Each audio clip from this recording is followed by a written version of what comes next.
Political parties are at odds on another subject, the government's extra budget bill. It's facing some hurdles at the National Assembly. The ruling party is expected to persuade the opposition for cooperation, while the president himself plans to roll up his sleeve and address the parliament on this issue. For more on what's to come, we turn to our Kim Min-ji.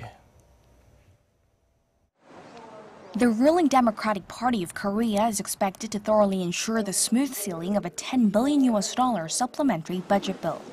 The bill, which was submitted to the National Assembly on Wednesday, will now be reviewed by related parliamentary committees before being put up for a full floor vote.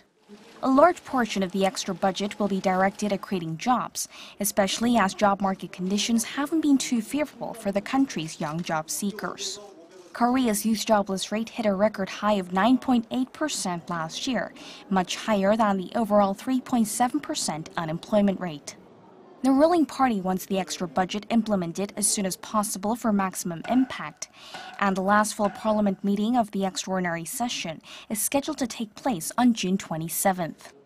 But the ruling party requires support from the opposition, as it only holds 120 seats in the 299-seat National Assembly.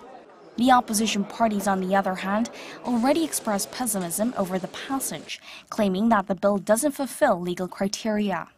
Under Korean law, an extra budget can only be drawn up in the case of war, natural disasters, mass unemployment, or when there's a major change in inter-Korean relations. The main opposition Liberty Korea party also pointed out that the recent recovery in the nation's exports and upward revision of the country's growth forecast provide less of a reason for an extra budget.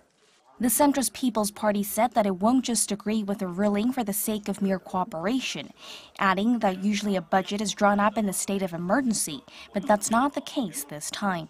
The splinter conservative Padam Party also said the bill doesn't fulfill requirements and will carefully assess whether it needs to be passed at this point. Amid a split parliament and as part of efforts to get the budget bill rolling, President Moon Jae-in will address the National Assembly next Monday. President Moon is expected to urge the opposition-led assembly to swiftly approve the extra budget bill, as conditions in the job market aren't looking rosy. Kim Min-ji, Arirang News.